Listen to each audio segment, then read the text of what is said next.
I've met a lot of big professionals in our industry. Talking like 8 feet people, like, how tall are they when you say big? Yes, Ben. 8-foot engineers. That's exactly what I meant.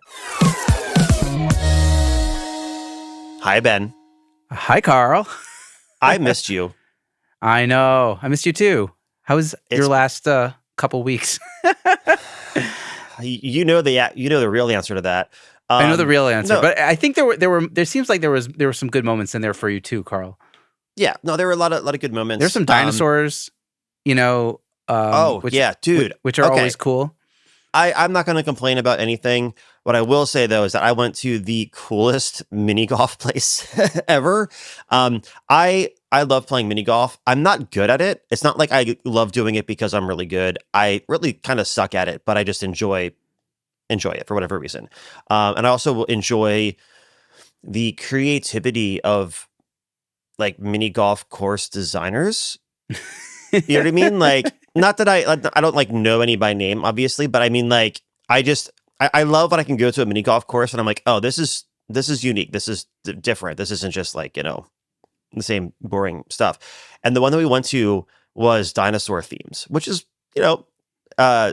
ambitious in its own right, but it had these like life-size animatronic dinosaurs that like moved and made very loud sounds. And like there was my favorite one was I forgot the name of the dinosaur, but it was the one that in Jurassic Park in the first one that like kills Newman. You know what I mean? Like the one that has the little like flaps. And it's the one that has like the flaps that come out and it like yes.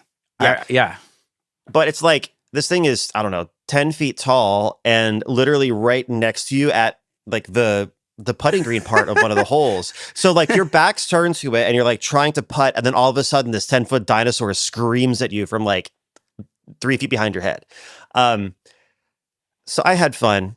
That's yeah, awesome. it was great. So I'm happy about that. And I love that there's just some company out there that's creating massive animatronic dinosaurs for people for random various reasons. Like that's a company that exists on planet Earth. That's so, and I don't know. I know I've probably told a few people this very, very randomly. I don't think I ever said this on the podcast, but one of my bucket list items, genuinely, I'm not being like sarcastic or facetious about this. I want to have I would love to have a 3-hole mini golf course in my backyard. And every year we redesign it. Like I want to treat that like my backyard mini golf course the way that some people treat their Christmas decoration. You know what I mean? Like they go like all out and it's like this, like one time a year they do this big thing. So, and initially this is like, I had this idea first when I was still like in the beginning of producing and I was like, oh my God, my dream studio would have a mini golf course out back. So that way, like between takes, while we're like doing editing or like if they need a break, they can just go out back and like play mini golf. That'd be such a thing we can all do. And now that I am fully remote, the chances of me playing mini golf with a client in between takes is little to none. But it doesn't stop me from wanting metaverse takes off to have it. But yeah, basically. Yeah. So I don't know if I'll have like animatronic dinosaurs, but I don't know. That's just a little dream that I have. That someday I'll be independently wealthy. It's very specific and very very quirky. And yes, yeah, I dig it. It would be fun. Awesome. Anyway, on that without note, further ado, without further ado, no. So one quick piece of housekeeping, I think, for all the listeners. So we are trying our best to get a couple episodes ahead. The next couple of weeks are going to be banana bonkers for both of us. I know like this is the Jewish holiday season coming up, so it's going to be kind of crazy for Ben. And we are expecting, not exactly, but yeah, yours is more interesting. It's just vacation. It's just like kids don't have school. But your thing is way more cool. Yes. Yeah. I mean, this is July 17th as we're recording this, and our third child is due on the 9th of August. So it's like any day now. So we're going to try to get a couple ahead. Well, if you don't hear from us, we haven't died or like Yeah, assume fled, good things. Assume good things. fled the planet or anything. Yeah, yeah, we're doing our So, best here. but just Yeah, doing our I best. feel like people at our stage in life, like it's just really, really hard to commit to that every single week thing. We do our best, and we are doing our best, but Yeah, in this season, episodes will be a little more sparse, and I think we're like aiming for bi-month, like twice a month or so, or every other week, yeah, for a little bit, yeah. and then So hopefully we'll get our yeah, groove back on, once everyone's settled. yeah, yeah. But let's go into today's topic. Now, Today's topic. today's topic. I sent out an email to my mailing list a couple of days ago that apparently, sparked something with Ben and made him want to talk about this together. And the email was about how I put so much of a priority on the personalities of my clients, even more so than the style of music that they make, or even like what specific role I have in the project. And that is for me because number one, I enjoy being flexible and having different roles and like doing different kinds of music, but more specifically because I'm 40. I've got two kids and a third one arriving imminently, and I don't have the time or energy or patience to deal with clients that I don't actually get along with and like. And for a long time, like this is something that I really started doubling down on, mentally or emotionally, whatever, after our first child was born. Because up until that point, it was just myself and my wife, and we were both very independent. So I just was working all the time. I was doing, I was still a session drummer, primarily, and like a gigging drummer, and I was doing 150 shows a year, and that was great. It was awesome.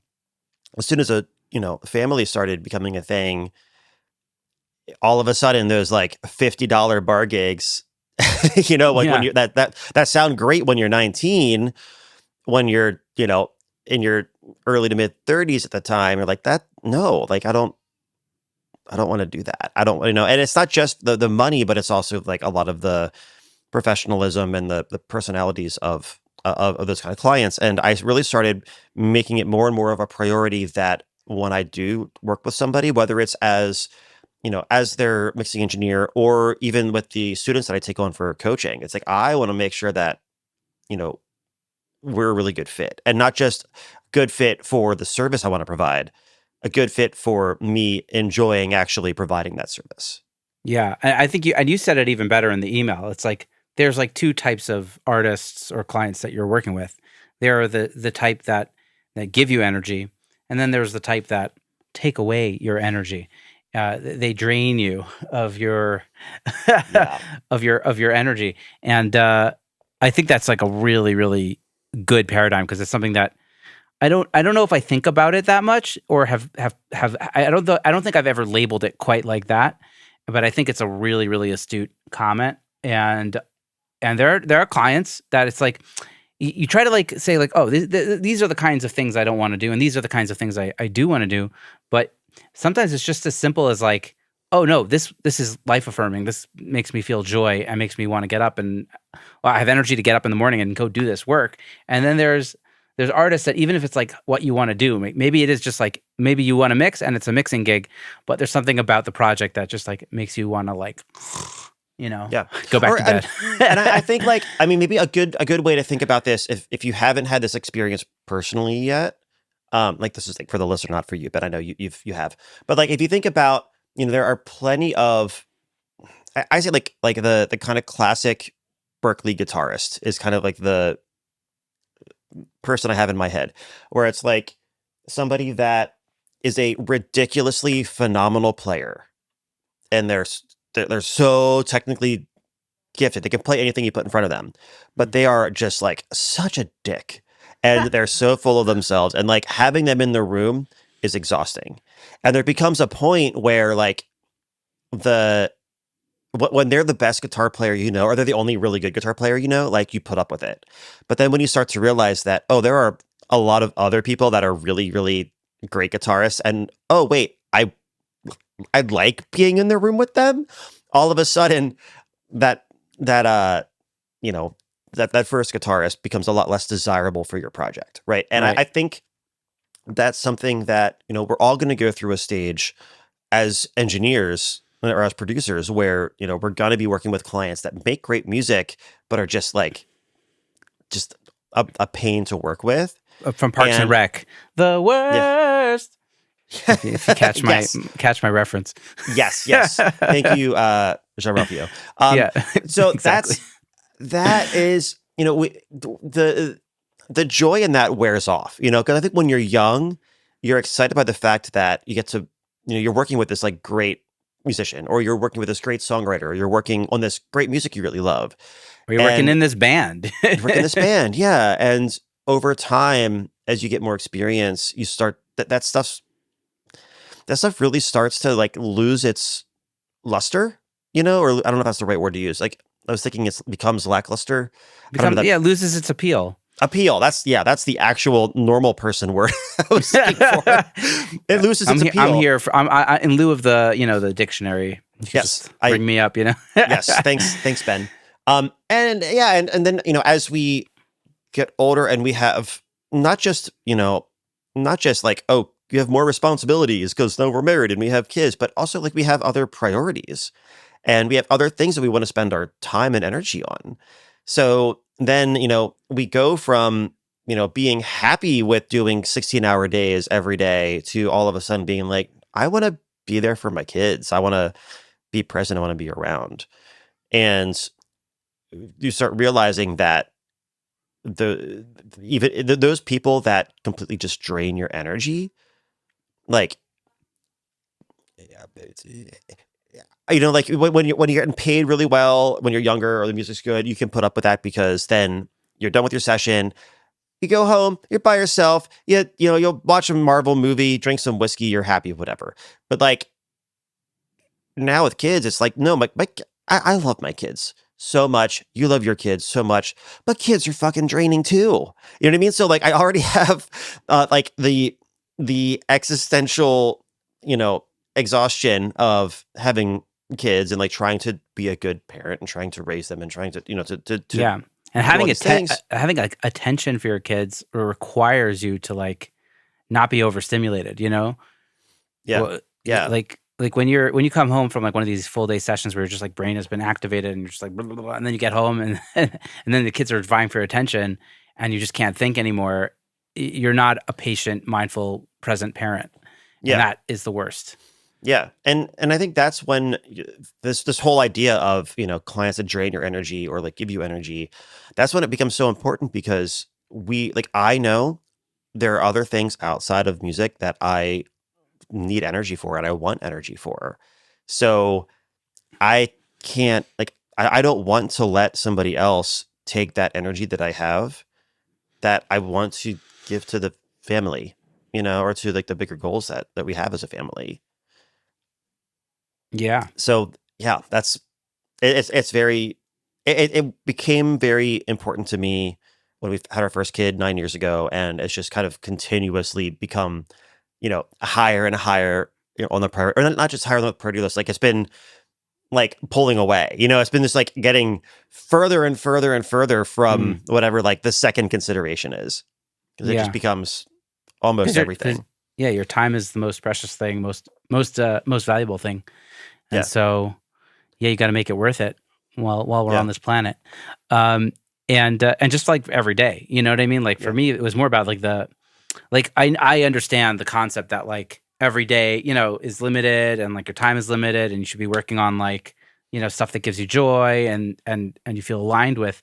But like just like to have energy to get through every single day, you need to be, you need stuff that gives you caffeine and not stuff that like, makes you drowsy. So otherwise, yeah, it'll be so difficult. yeah. Um, It's so but much. Yeah, yeah, but again, like you said, there's also a time at the beginning where you just take anything you can get and it's fun and like you could still get energy from that dick guitar player who's not nice, but like you're just happy to be in the room and like seeing somebody crush a guitar solo. Yeah. So that varies, you know, that changes from season to season. Yeah. And I do want to say that I'm sure a lot of people listening are thinking, yeah, well, Carl, that's all great, but what if those annoying clients are the ones that actually pay better, right? So this is Fire all your clients and don't worry about making money. Like it's not important. You know what I mean? There's so ramen soup. You know, there's instant ramen. So so clearly Ben's being sarcastic. But I think like for me, this is why like the like if we keep on following this the next like logical step. This is why I put so much thought and energy into lead generation, because if it's supply and like everything is supply and demand, right? Like the supply of how much energy that I have doesn't change. If anything, it gets smaller, right? So I want to make sure that I'm generating demand for what it is that I do. And if we continue to just rely on word of mouth and kind of passively sit back and see who knocks on our door, and then only take the clients that we really like working with, then yeah, you're taking like a finite supply, or sorry, a finite like demand, right? There's only like so many people that already know who you are and already like want to work with you, and if that's already barely enough to keep you afloat, and then you're saying, well, let's filter out the ones that we don't want to work with, and then there's an even smaller number, well, then yeah, you're in trouble, right? That's not going to work. Which is why, again, like I put so much thought and energy into for myself and also for all of my students, and why I'm, if you listen to the podcast, you're not surprised when I say this, and I keep on like trying to get people to do outreach and be thoughtful about like social media and all these things, because you need to have enough people knocking on your door that you can say no to all the ones that don't give you energy, and there's still a high enough number of people that they give you the energy and they pay you. Yeah. And I think even if like the word of mouth thing works, it's a much longer process, right? By the time you've been working long enough to get enough people to refer, that could take like years before you feel like you're working with clients that you fully align with and are happy and give you energy, you know? And it doesn't last forever, Right. because then anybody like I have yet to, I mean, I've met a lot of big professionals, right, in our industry, and I have Like we're talking like 8 feet people, like, you know, how tall are they when you say big? yes, Ben, 8-foot engineers. That's exactly what I meant. It's where my brain went. I'm sorry. I honestly, I wish I was wearing my Bigfoot shirt, and I would just like stand up and show you. This one's actually like got some like wolves on a mountain. It's pretty rad. Yeah, baby. But what I was trying to say before you made a dad joke that I probably would have made if you were telling the story. Exactly. So like I totally empathize with that. I derailed you, but it was a relatable derailing. Oh, very relatable. I was thinking it too. Lots of big producers, yeah. Yeah, lots of like people, and like everybody goes through at some point those seasons of feast and famine. Because if you're relying on just word of mouth, they're gonna have feast or famine, because there's no controllable lead flow. So that's I think that's really the core of for myself when I'm trying to get people to understand, like, no, you need to be proactive, you need to be generating this demand. It's one thing to say, oh yeah, you got to get generate demands, you get more clients, but that's kind of missing the point. Really, the underlying point is generating enough demand so that there are so many people that are interested in working with you that you can say no and feel confident about it. Because saying no to a client that makes like that's willing to pay you is a really hard thing for a lot of producers and engineers to do, both emotionally and also like financially. There's everybody goes through those times where we have to say yes to something even if we don't want to do it.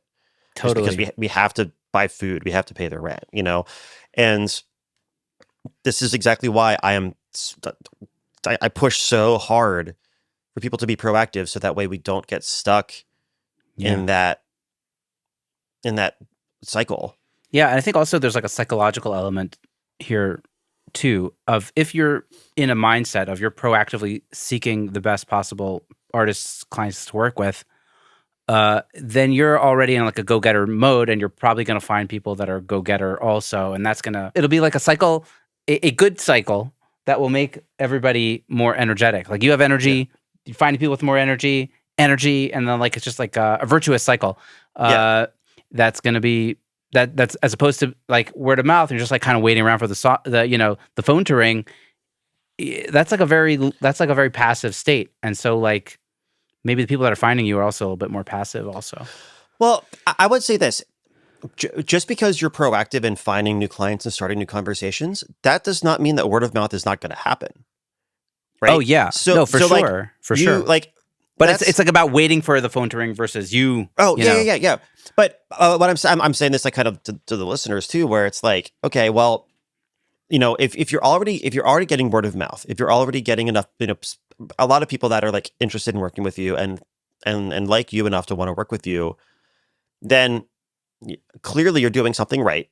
So now it's just a question of, okay, well, let's get more people to get to know us and want to shout us from the rooftops. And the thing that I think everybody sees when I say this out loud, but like a lot of people never really sat down and thought about explicitly before, is the fact that your word of mouth, your clients are going to recommend similar clients.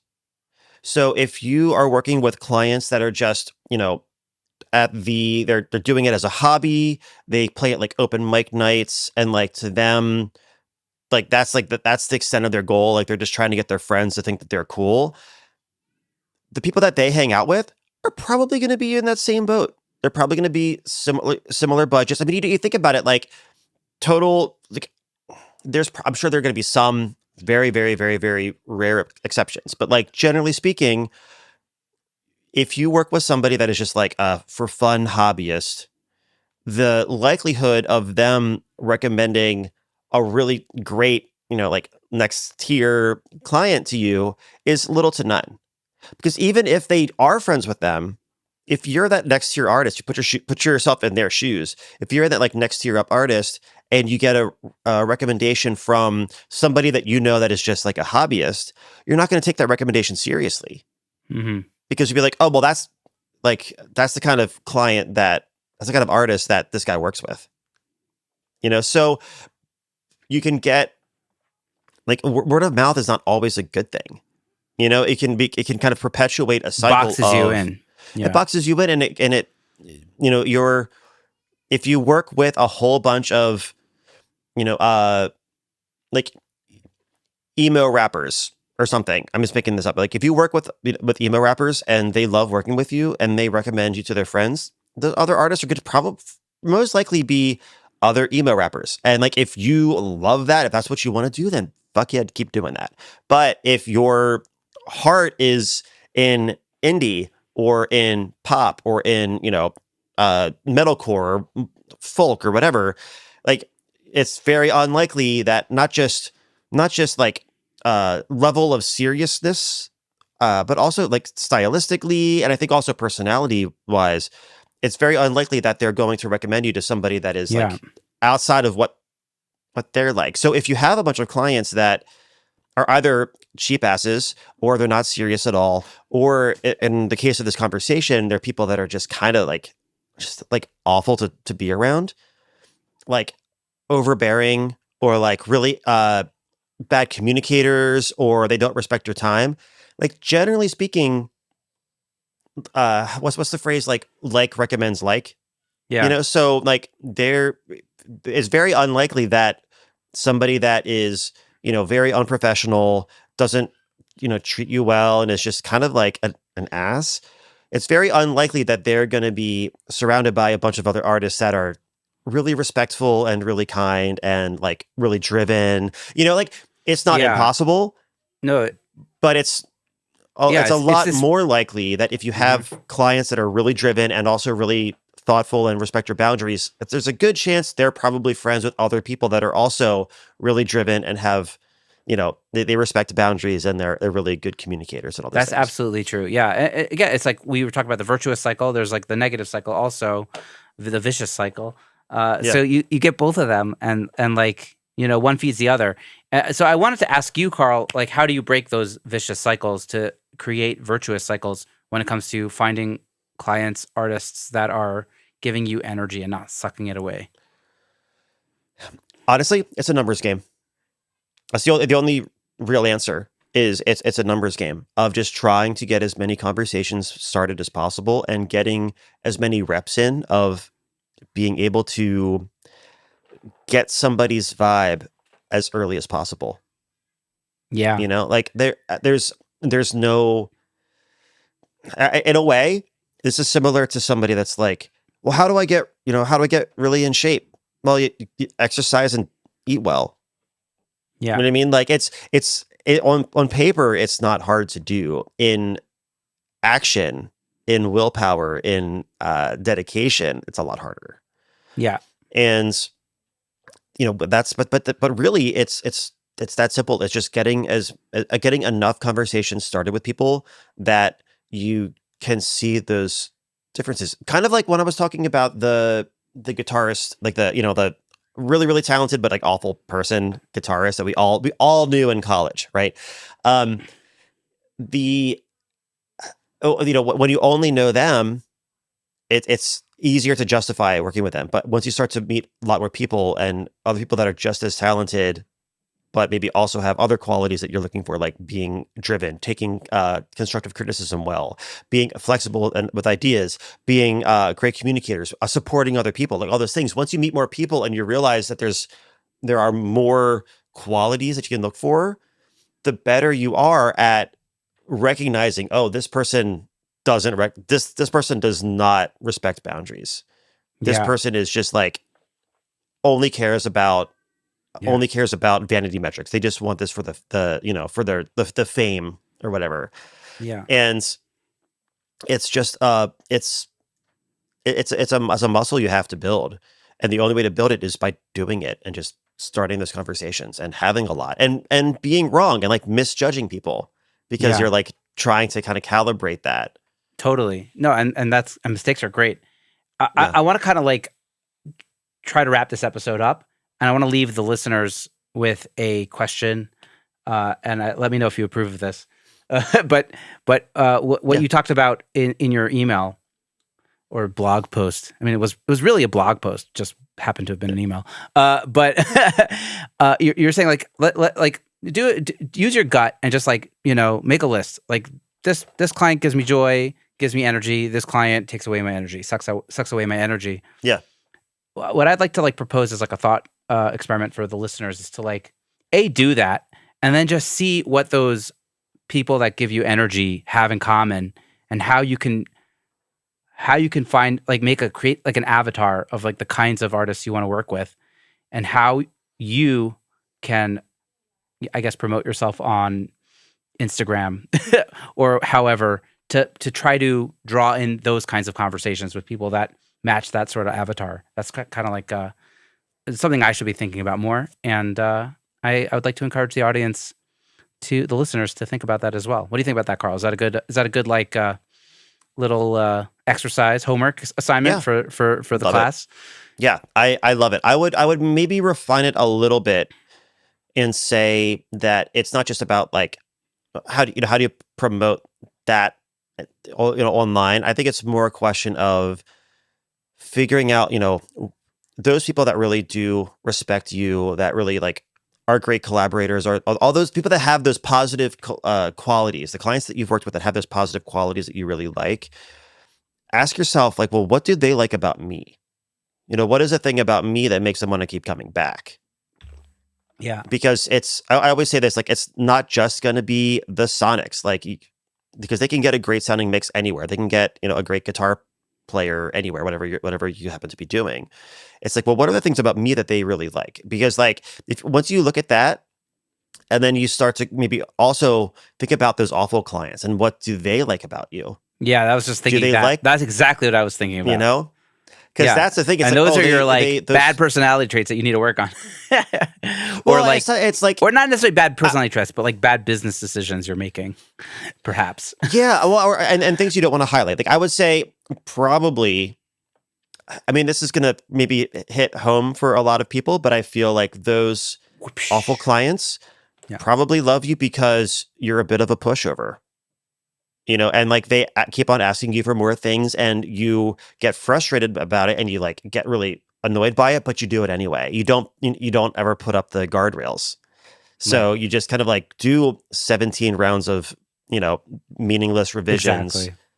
and then get really mad about it and like get grumpy and it ruins your day. But because you don't stop them, they love the fact that they can keep on coming back and like they have this like infinite flexibility, Right. or the fact that like you take on a project because you need the money and it's like a really low rate and they just really love the fact that they can afford you, even though like you're miserable and it's just that's the thing. So it's a question of like figuring out what are the things that your best clients that you really love working with, what are the qualities that they like about you, and then like your don't say like your worst clients, but like the others, what are the things that they like about you, Yeah. This is a and great. that's going to help you to figure great. out what to showcase and what not to showcase on your website, on your social media, and all Yeah. those things. Yeah. Or things that you should maybe put up guardrails about. Exactly, which is probably like the first place to start for most. Yeah. Honestly. For most of us. Yeah. This is like no. It's like when they put like a die on something to like highlight issues. I don't know what I'm talking about. Just shut me up now, Carl. No, you're the man. But you know what? I will shut you up, and I will say that was a great episode. I appreciate you. We're gonna do likewise. another one today, so we can get a little bit ahead because of impending baby child and all of that fun stuff. But thanks for listening, and we'll see you next time. And bye, Ben. Bye, Carl.